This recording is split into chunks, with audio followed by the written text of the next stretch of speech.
Today I'm going to talk about a very important aspect of teamwork. One could even say this is the basis for everything else. And this is psychological safety. Psychological safety is knowing that you can be at ease with the team. Whatever you say will be taken the right way. You can speak up. You can speak up privately, in a team meeting, in Slack, and the intention will be appreciated. People won't jump on you and attack you. It won't be held against you and later on brought up and said, see, that day you did something like this.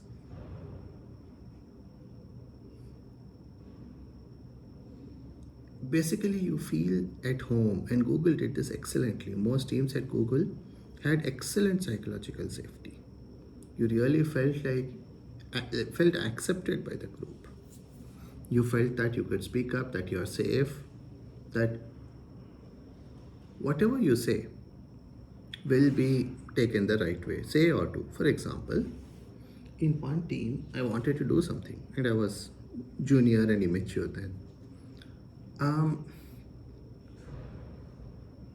one of my seniors told me, no, that doesn't work. And I was stubborn, I insisted. I said, no, I'll do it. And I did it. And it didn't work out. In the next team meeting, people had known the update was given that it didn't work out and we had to redo it. I was kind of mentally preparing myself to be told, hey, we told you, why did you do this? And no one said anything. I thought they forgot. So I wanted the shoe to drop, the other shoe to drop. So I said, yeah, it is kind of, I said indirectly, you guys told me and I didn't do it right.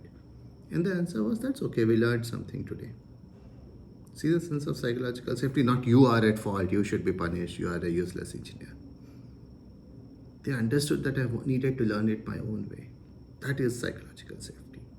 And psychological safety requires a certain amount of, what do you call it? Slack. It requires some time and money to let things go wrong. Because if someone is spending a certain amount of time, if your salary is 2 lakh rupees a month and you wasted a month, you wasted 2 lakh rupees. And that budget should be there. If you're an early stage startup, a founder may not be able to, even though he's broad-minded in his heart, he may not be able to implement it in his work and say, that's okay, few lakhs wasted is fine.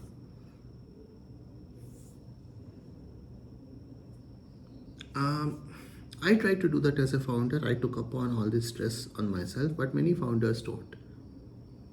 The problem is, while it may be good for the founder's personal health to not take on stress and push it onto other people, it creates a very bad team environment where people are afraid to make decisions and do things because they feel that they will be criticized, right?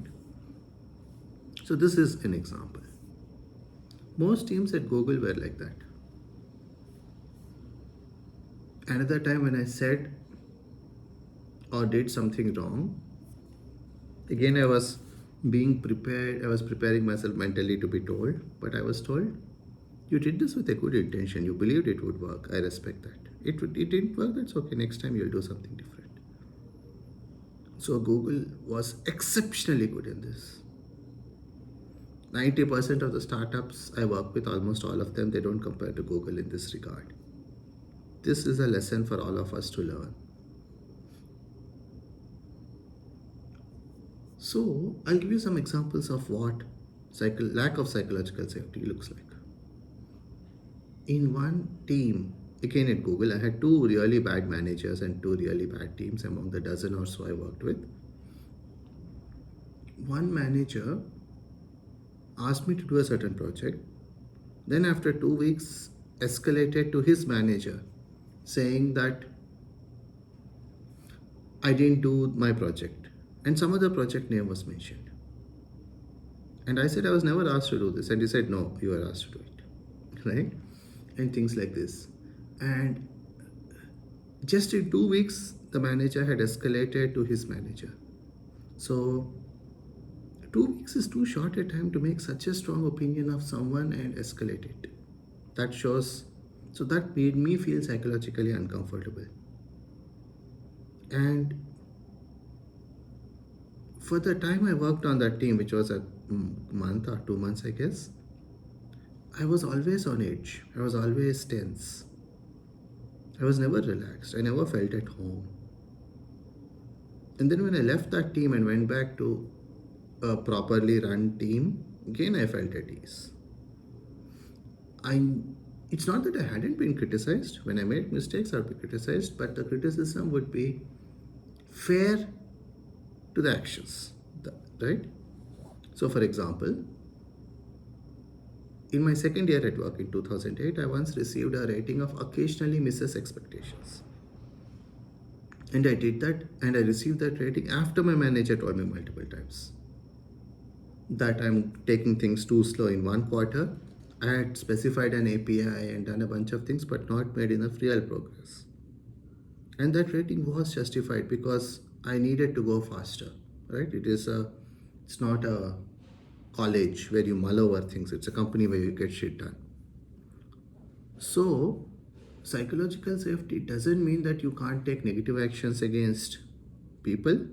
It means that when you do, they feel it is justified, like I do in this case.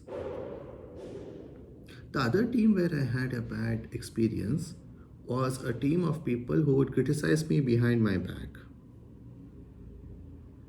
including my choice of shoes, which has absolutely nothing to do with work. And they would be rude. They would not take it if I spoke to them the way they spoke to me, right? They had the superiority complex. They never helped me, they would only criticize me. So these are things that destroy psychological safety. Not helping people, not giving them an opportunity, and so on. In another startup, nobody would cooperate. Nobody would do things. They wouldn't let others do things. They'd come in the way with objections. And the startup had a culture of criticizing everyone behind their back, not talking honestly. Eventually, I found that, I did not have a feeling of psychological safety. And I also found that kind of I can't get much done here, so I moved on. So, psychological safety is knowing that we are a team, we are here for each other, we support each other. We may challenge each other from time to time, but it's done in a good intention. And it's hard in a team for everyone to trust everyone. That's a really hard thing to achieve. If you have 20 people in the team, 10 people, it is possible that there's a pair of people who don't get along, don't trust each other, don't think they have good intentions. That unfortunately is a reality. But the team as a whole, you should feel that the team is there for you. The team has your back. It's almost like if an army battalion is going somewhere to fight a battle, they know that their fellow soldiers will risk their life for them. Like whatever else may go wrong, the terrain may be bad, the supplies may be limited, they may be overrun by the enemy, the intelligence may be bad, whatever, they know their brothers are there for them. That is the feeling you should have in a team. Unfortunately, too many teams, probably because the founders are not good at creating psychological safety, or they don't care, or they are more interested in whipping their people to make them work.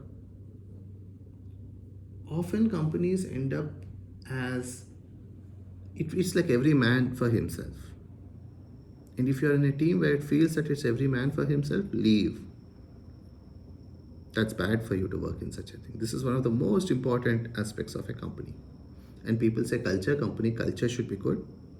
Culture is a very vague word. It can mean all kinds of things, whether you work remotely, whether you work from office, right? Culture can mean a lot of things. So don't use vague, ambiguous words. The specific part of culture that matters the most is psychological safety. That is the foundation for people to flourish in the team and be comfortable. And at the end of the day, you want to be comfortable. Yes, you want a good salary, you want to learn and so on. But you also want to be comfortable and live in an environment that appreciates you and values you and respects you. And that is psychological safety.